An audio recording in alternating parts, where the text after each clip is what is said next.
Hi, people. Welcome to the very first episode of Talking with Anna, where we don't do small talk. So, we talk about faith that cause something, children that the world walks past, and young people who are figuring it out in real time. I am your host, Anna, and every episode I pull up a chair with someone whose story deserves more than just a caption. Today's guest is not just somebody with a title, she is a US Navy veteran, a pastor, a philanthropist, and a founder and global director of Princess Fornah Network. Yay! A faith-based organization touching lives across multiple regions. She has mentored youths, led childcare institutions, won military honors, and received the 21st Century Woman Award from the Funke Felix Adejimo Foundation. And yet, what brought us to this chair today is something far more personal than any of that. No filter, no script, just the truths. So settle in.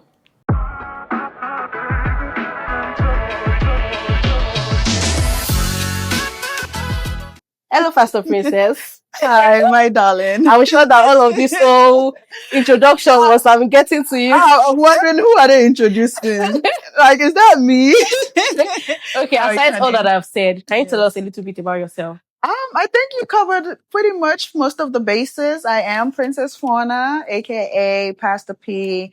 Born Sierra Leonean, raised American. I've done my fair share of service to my nation, America, service to the kingdom of God, and service to the body of Christ, and also service to humanity through charity outreaches and all of that. So I think that summarizes it. I think the only other thing I would add is just the youth advocacy.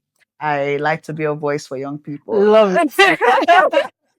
You are just the right person on this show. You are. I mean, who else would I have invited if not you? I mean, Okay, so I think that was last year because I'm the secretary of the Fountain of Light Orphanage Outreach. oh, lovely. Yes, and I know that we invited you to come and be our guest speaker Yes. for one of our outreach to one orphanage home Mhm. with disabled children. Yes. And I began to, I wasn't there because Yes. I had other assignments to do. Okay. But I began to ask myself, how did you feel?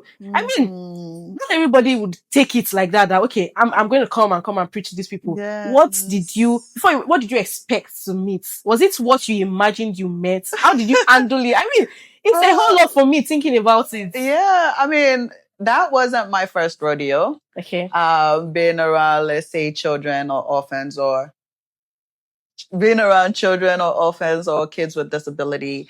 I think one of the good things about being raised and growing up in the States is that we're exposed to these things. So it's not much so of like something new or something strange to see disabled, children and stuff like that.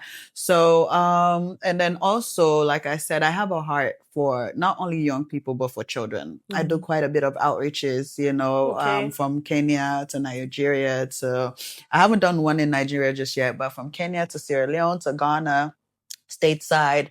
I do my best, to be there for kids, for the less privileged. And so with going to this particular one, though, it was my first home for disability children. I didn't really know what to expect. I know that for every other visit that I've made to orphanages, period, because I have a heart for children, it has always made me very emotional. Every I believe I have cried at every home that I've been to. I try not to cry in front of the kids, though. But whether upon arrival or upon leaving, I've always had that moment of, I guess, a mother's heart of compassion where I've just broken down in tears. So going to this specific home with children with disability, I wasn't really sure what to expect. My whole prayer was just, Lord, just use me as I go. You put your words in my mouth. You speak through me what you want these children, to hear, to feel, to experience with this visit. So that was just what my mind was focused on going there. Wow. You've basically covered most of my questions. I mean, I don't have to even ask so many questions, but speaking about that here, I remember asking our founder, Michael, about it, and he cried. Amazing guy. He Amazing. wept just before even asking or hearing that they're even disabled. Before even going there, he cried.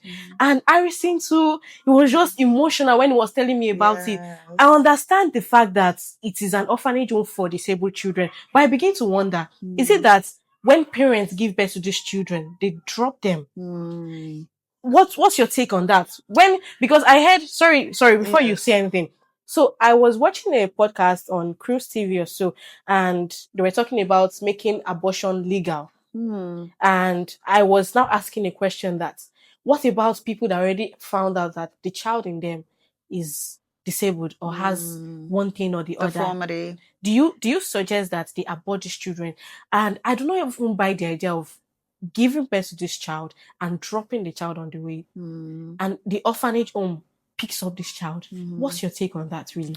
Well, I think when it comes to that topic of life in general, I would always say it is better to give the child up for adoption than Hmm. to abort the child, because I believe that every life is significant Yeah. and every life is for a purpose. Whether it's a major purpose, or a minor individualized purpose, maybe just for the parents. That can also be subjective, whether the person's purpose or life is minor or major. However, whatever it is, it was for a reason Hmm. that God, created or permitted this life to be formed. Yeah. And so when it comes to that, I'll say, is it, maybe culturally wrong for um parents or a mother to have the child and then give it up for adoption, maybe culturally wise, but I feel like it is better to give that life a chance, at living, than to just abort the child.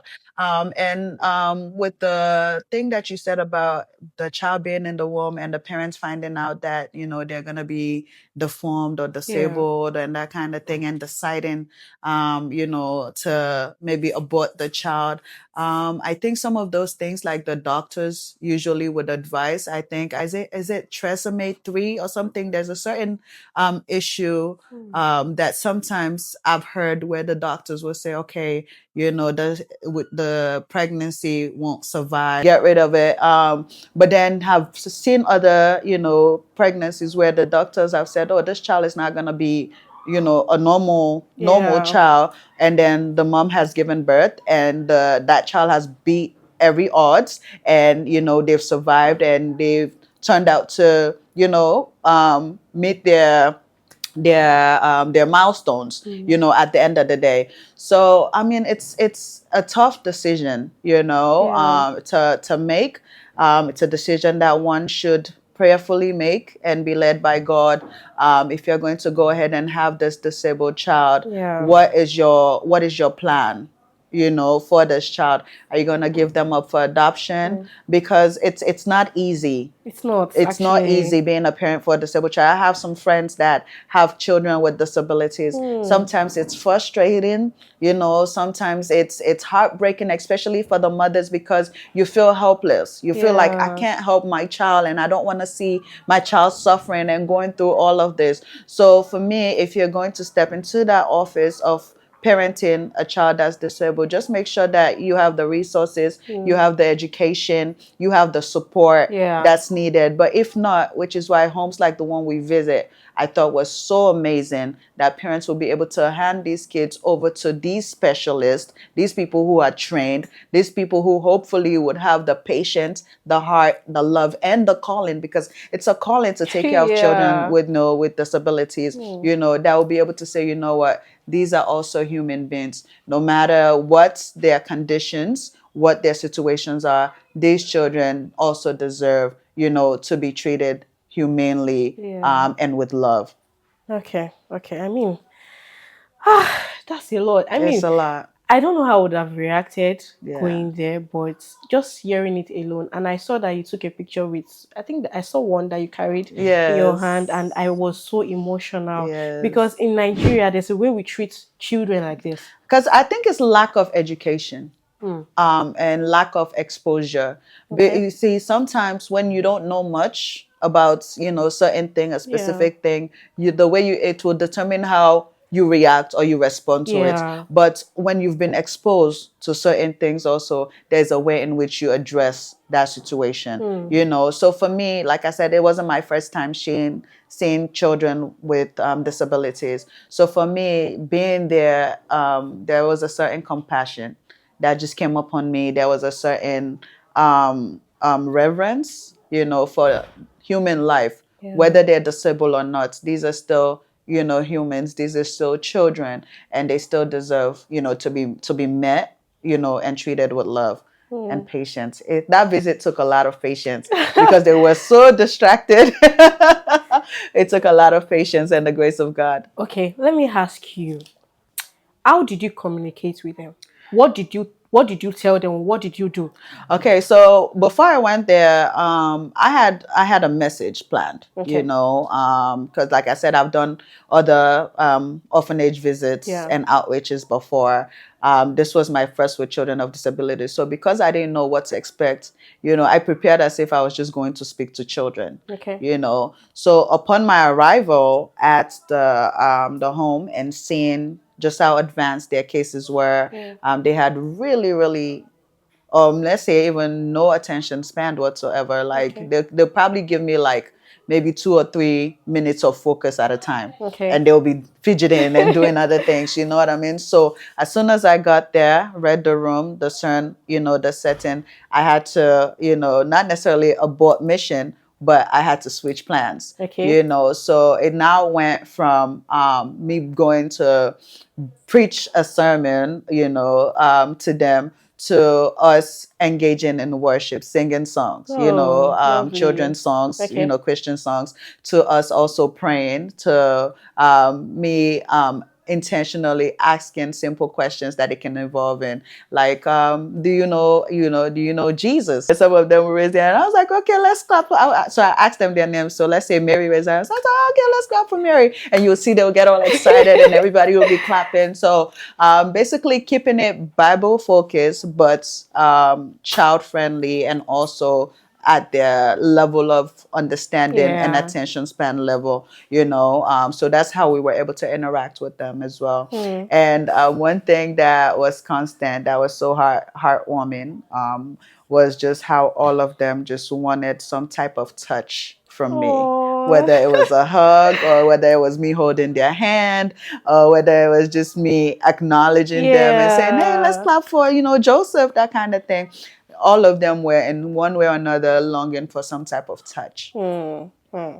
That's really amazing. I know Yeah. that children generally, even not the Without ones with disabilities. disabilities, they like this attention, they like this acknowledgement. Yes. Right. So what did these children give you that you did not go there to receive? That I think that would be my last question because you've covered everything basically. I think they gave me an increased gratitude. Hmm. You know, one thing that we fail to realize when we might be mean to people with disabilities, or when we might treat them as outcasts, one thing we don't realize is that they did not ask.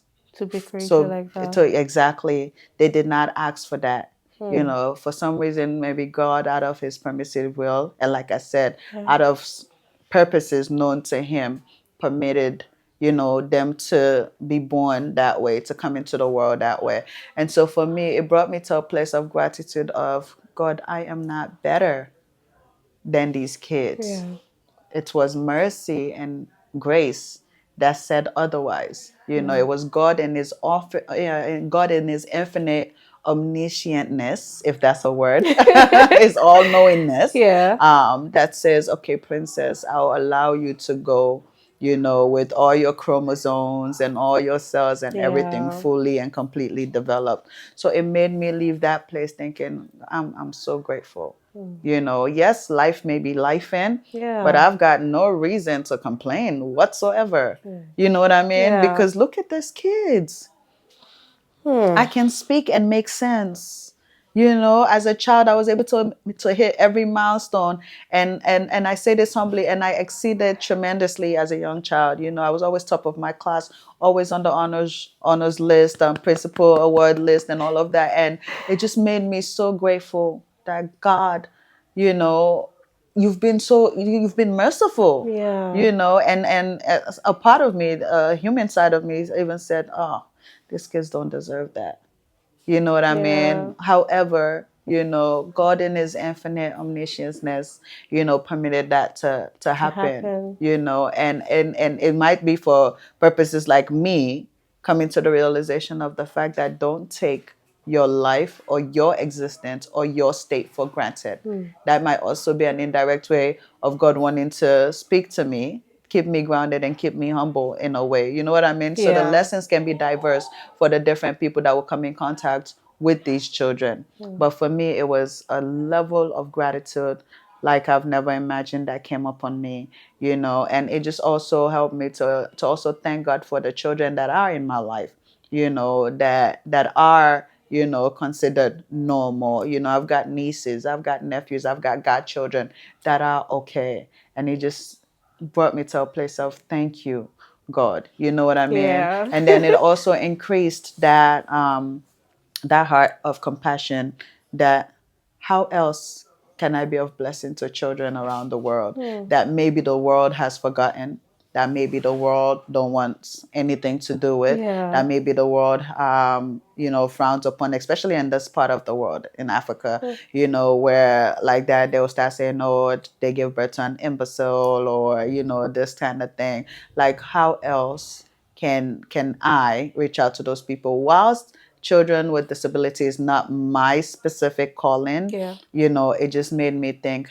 how else can I do more with my philanthropist, you know, endeavors, and my philanthropical endeavors, and with, you know, my compassion and my outreaches as well. So I think I was able to leave with that. Wow. Yeah. Thank you so much, Pastor Princess. I Oh, mean, you're I have welcome. taken home a lot of things, or I've taken in a lot of things. You know, just being grateful for life. Yeah. And that's to you, our viewers.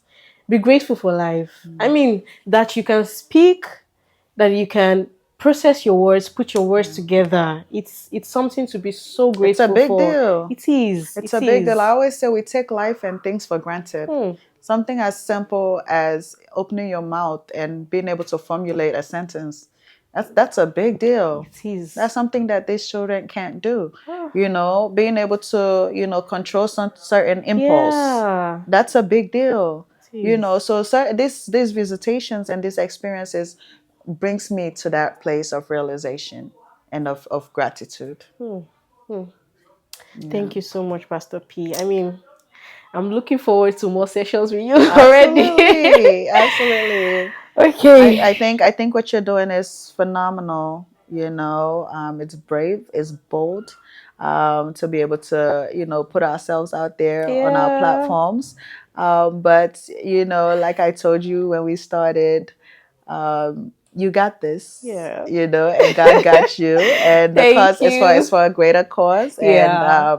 I'm so honored to be your first guest. For some reason, God has a way of always making me the first guest of launching episodes Oh. of launching shows and networks. But I'm humbled, you know, and I'm excited. And I'll be watching from afar, you Thank know, you. and I'll be rooting for you. And I can't wait to see you know how you Thank do. you.